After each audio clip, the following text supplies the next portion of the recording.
In the freezing darkness of the North Atlantic, a giant of steel vanishes beneath the waves and leaves behind more than just debris. It is the 15th of April, 1912, and the world is reeling from the loss of the unsinkable Titanic. But what if the tragedy was not an accident?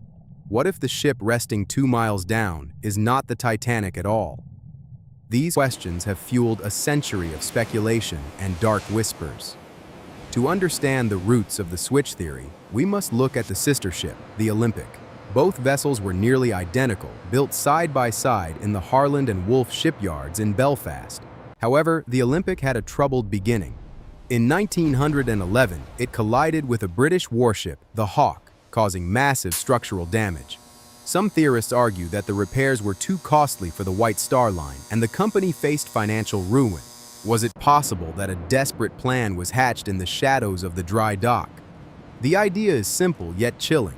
The damaged Olympic and the pristine Titanic were swapped. Sinking the already broken ship under the name of its sister, the company could collect the full insurance payout. Imagine the visual evidence. The Olympic had 16 portholes on its sea deck, while the Titanic originally had 14. Yet, photographs from the day of the maiden voyage show 16 portholes on the ship labeled Titanic. How does one explain such a physical transformation in such a short time? Perhaps the answer lies in the nameplates themselves. If you are enjoying this deep dive into the mysteries of the deep, then make sure to subscribe so you never miss another investigation into the secrets of history. Even the behavior of the powerful elite suggests something was amiss. J.P. Morgan, the owner of the shipping line, canceled his passage just hours before departure, claiming he was ill. Yet, he was spotted in France shortly after looking perfectly healthy. Why did so many high society figures suddenly decide not to board the most celebrated ship of the era? Was there a warning whispered in the halls of power? The visual reconstruction of the sinking adds more fuel to the fire. Witnesses reported seeing a mysterious ship on the horizon that did not respond to distress flares. Some believe this was the Californian, stationed specifically to rescue the passengers once the ship was scuttled. But something went horribly wrong. The coordinates were miscalculated, and the rescue ship was too far away to prevent the massive loss of life. As the water poured into the boiler rooms, the reality of the situation became a nightmare. If the plan was a controlled insurance scam, it turned into one of the greatest maritime disasters in human history. Another theory focuses on the cargo held deep within the hull. It is said that the Titanic carried more than just gold and fine china. Some suggest it was a floating hit list. 3 of the most powerful men in the world, John Jacob Astor, Isidor Straus, and Benjamin Guggenheim, were on board, and all of them opposed the creation of the Federal Reserve. With their deaths, the path was cleared for a new global financial system to be born in 1913. Is it a mere coincidence that the 3 greatest obstacles to the central bank were silenced in a single night? The ocean holds its secrets tight, but the wreckage itself offers clues. When divers explored the bow in the late 20th century, they found letters painted on the hull that seemed to reveal a different name beneath the peeling paint. The letters M and P. Could these be the remnants of the name Olympic? The scale of such a conspiracy would require hundreds of workers to remain silent for their entire lives. Is it possible to keep a secret that large? Or is the truth hidden in plain sight among the rust and the silt? We see a ship that was supposed to be the pinnacle of human engineering, yet it failed on its very first journey. We see the heavy iron rivets, which some claim were of inferior quality to ensure the ship would sink faster upon impact. Every piece of metal tells a story of ambition, greed, and perhaps a calculated betrayal. The visual of the Titanic breaking in half remains one of the most haunting images in history, a symbol of a world that was changing too fast. Consider the role of Captain Edward Smith. He was a veteran of the seas with decades of experience, yet he ignored multiple iceberg warnings and maintained a high speed in a known ice field. Was he part of the plan, or was he pressured by Bruce Ismay to break a speed record for the sake of publicity? Some theorists suggest Smith was chosen because he was nearing retirement and could be easily manipulated into following a dangerous script.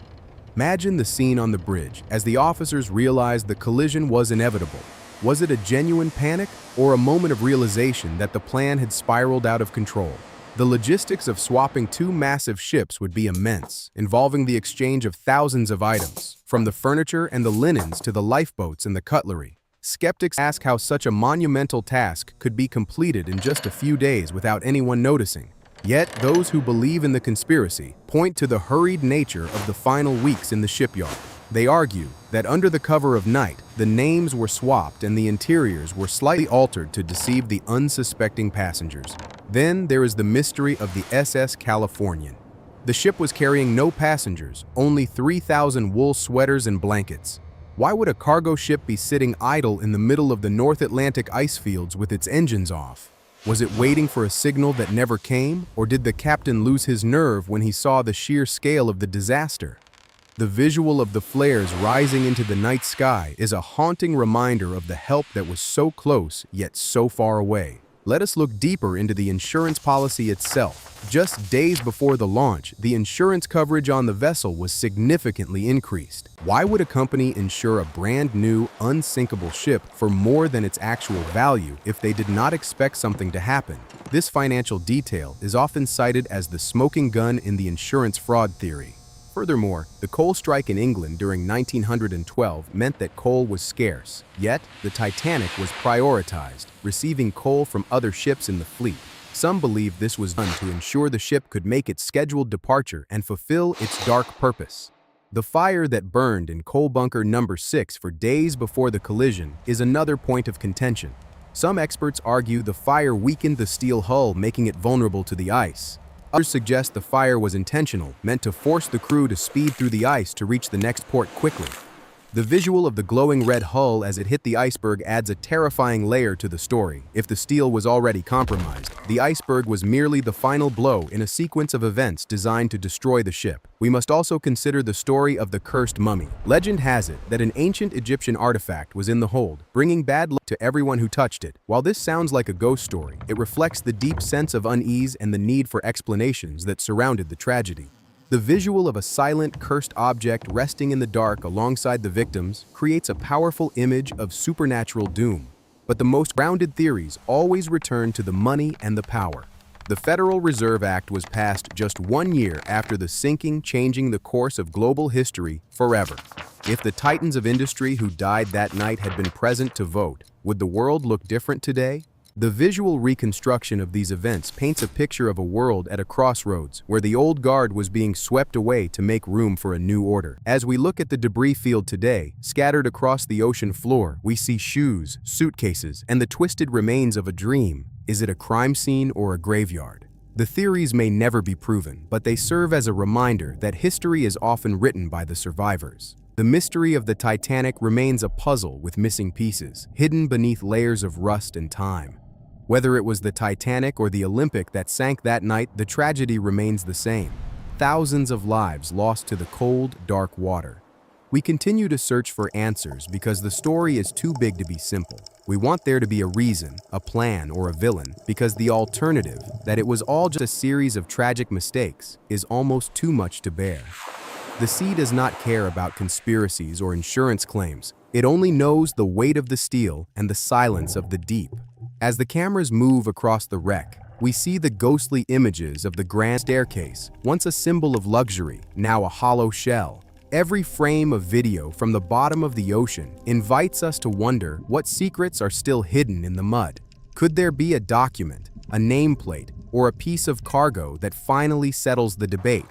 Until then, the conspiracy theories will live on, as enduring as the legend of the ship itself. We are drawn to the darkness, looking for a light that was extinguished over a century ago. Titanic is not just a ship. It is a mirror reflecting our own fears about technology, greed, and the unpredictable nature of the world. As we close our investigation into these theories, the image of the ship remains. A lonely monument at the bottom of the world, guarding its truth until the end of time. Every rivet and every steel plate tells a story of human ambition that met a cold, unyielding reality. Did the White Star Line truly believe they could trick the ocean itself? Some suggest that the switch was common knowledge among the sailors, leading to the high desertion rates the days leading up to the voyage. If you could see the faces of the crew as they realized the ship was doomed, what would you see? surprise, or the grim confirmation of a dark secret? The legacy of the Titanic is more than just a sinking. It is a question that refuses to be answered. We are left with the silence of the North Atlantic and the enduring whispers of what might have truly happened on that fateful night. As the rust slowly consumes the remains, the chance to find the definitive truth fades away, leaving us only with the legends we choose to believe. Could the truth be even more complex than any theory? Perhaps the real tragedy is that we may never know for certain. The waves close over the story, just as they closed over the decks so many years ago. Since we have examined the structure and the politics, we must also look at the survivors' accounts that did not fit the official narrative. Several crew members later whispered to their families about strange inconsistencies in the ship's layout that they had worked on for years. These stories were often dismissed as trauma, but when gathered together, they form a haunting chorus of doubt. We see the remains of the ship through high-definition lenses today, and every expedition brings more questions than answers. The way the hull sits on the ocean floor, the distribution of the debris, and the specific way the steel bent under pressure, it all feeds the hungry machine of conspiracy. Even the discovery of the wreck in 1985 by Robert Ballard was shrouded in secrecy, as it was a cover for a classified military mission to find sunken nuclear submarines. If the very discovery of the ship was built on a foundation of secrets, how can we ever trust the official story?